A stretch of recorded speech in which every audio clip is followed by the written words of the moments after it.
Slugblaster, by Wilkie's Candy Lab, is a forged-in-the-dark tabletop RPG about playing as a group of teenagers with attitude, hoverboarding into another dimension, blasting bugs with their ray guns, going viral on the internet, and then getting home before the curfew to try not to get in troubles with their parents.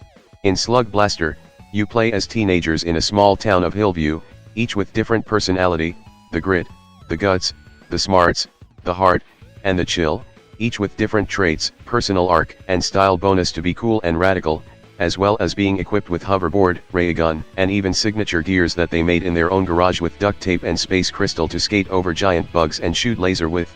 Much like in Blade in the Dark, the game is separated into two phases, the run and downtime. During the run, you go into another dimension and film yourself doing slug blasting, a sick-ass extreme sport where kid surfs through the multiverse and shoot ray guns and shit. Through these runs, you collect style points from doing cool tricks and shit. Almost everything gives tricks, completing goals, what your personality prefers, etc. But the most common way is just making things harder for yourself by showing off. But be careful, if you screw up doing anything, you gonna get in trouble, another point you will be collecting. Then, everything is compiled and at downtime, style and trouble are used to spend on beats, which can be spent to improve your slug blasting skill, and grow your character through narrative beats, because you are a teenager going through puberty, and you gonna go through a lot of shits. Then figure out what to do for the next run and repeat until your teenager become adult, and then figure out the epilogue, or maybe become Tony Hawk. That's the entire play cycle of Slugblaster, so let's dive deeper into the mechanic.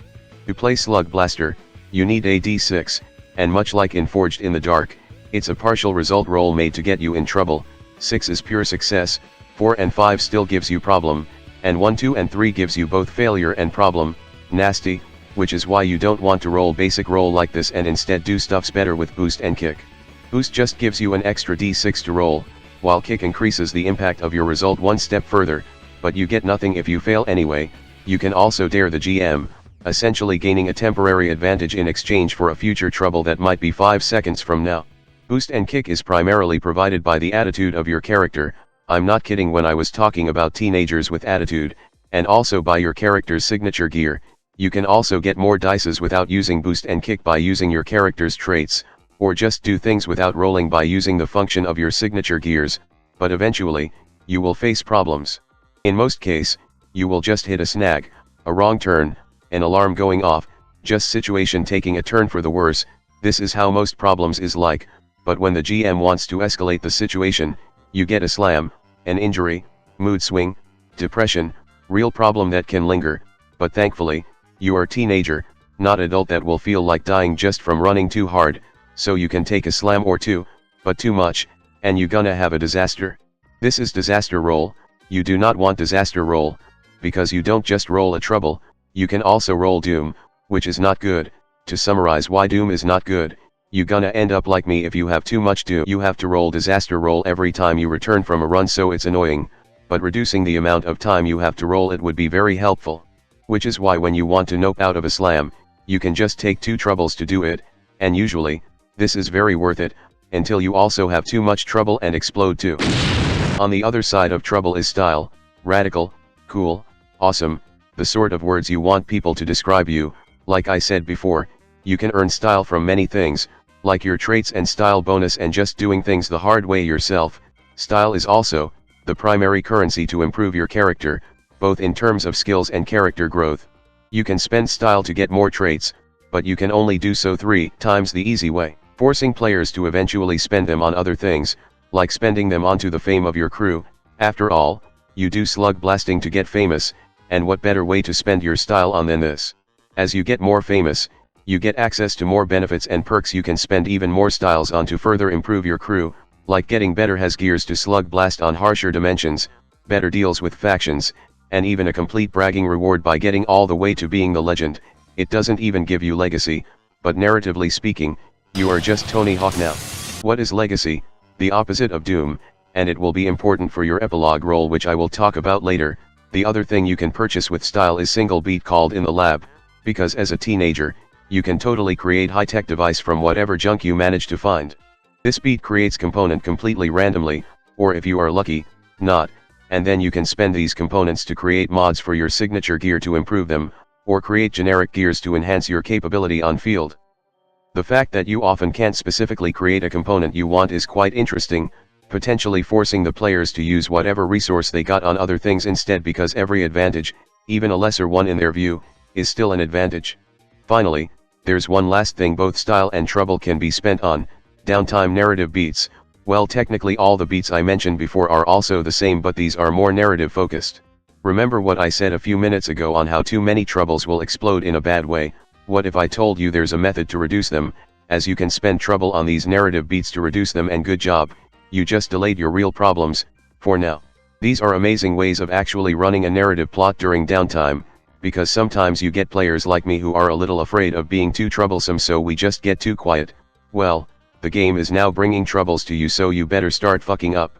Trouble can be spent on introducing a challenge. Trouble can be spent on fracture, which can cause the whole crew to literally fracture and have players separate for a while, and if things come to the worst, troubles can be spent on doom. Some of these only have short description on what might have happened, giving the players freedom on narrating their own version of the event. It's really good. On the other side, style can be spent to introduce an opportunity. Style can be spent to mend the crew's bond. Style can be spent to reduce trouble and gain legacy. Style isn't just about being cool and radical in slug blasting. It also represents the confidence you get from having constant near-death experience, giving you courage to face your problems head-on, and this is best demonstrated in Arc. Remember what I said about how you can purchase 3 extra traits the easy way? You can buy 3 more the hard way too: the family arc, the angst arc, and your personal arc. You can basically use these arcs as a trouble dump, and you must go down each beat without skipping them, and once you get through all of them, the doom you got is nullified and you can get a trait or legacy. You basically grow as a person and mechanically get rewarded as such.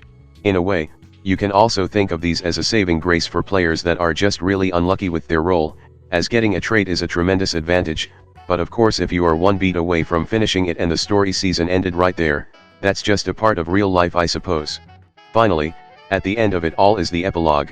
This is where you get to add up all the doom and legacy you got and roll the low points and high points of your epilogue, and because of how the system works, you can get all the doom but still somehow scrape by with minor problems into your adulthood, or you can get a lot of legacy but didn't really have much to show for. It was honestly painfully realistic in a way, so better hope your dice luck is still with you for this final roll. But still, as the game said, this is Slugblaster, not Sad Blaster, so end your story on a high note anyway. And that's basically it on Slugblaster, a game about going through puberty and dimensions to find out who you really are.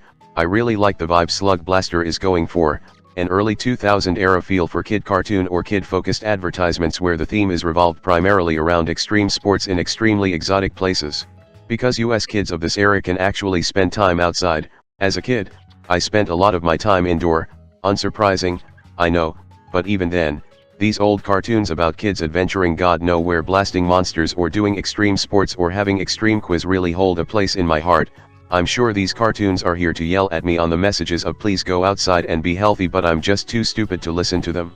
Anyway, I'm not sure what kind of message I'm going to say here, but I think it's important to understand that, as much as I joked about this, the end of your teenagehood doesn't mean the end of the high point of your life, and so is when you are 30 or 40 or whatever. The high point of your life is what you decide of it. It's ultimately your choice. Anyway, you can get Slugblaster now on itch.io, as well as physical copy on Wilkie's Candy Lab main website. If you just want to try this game out, there's an ultralight version called Slugblaster Turbo X which is free on itch.io too. That's all for now, and I will see you all next time. Hello there, if you like this video, please subscribe and click that notification bell button. If you want to see the videos early as well as further support my channel, you can join in my Patreon page, or buy me some coffee, links in the description. Anyway, have a nice day.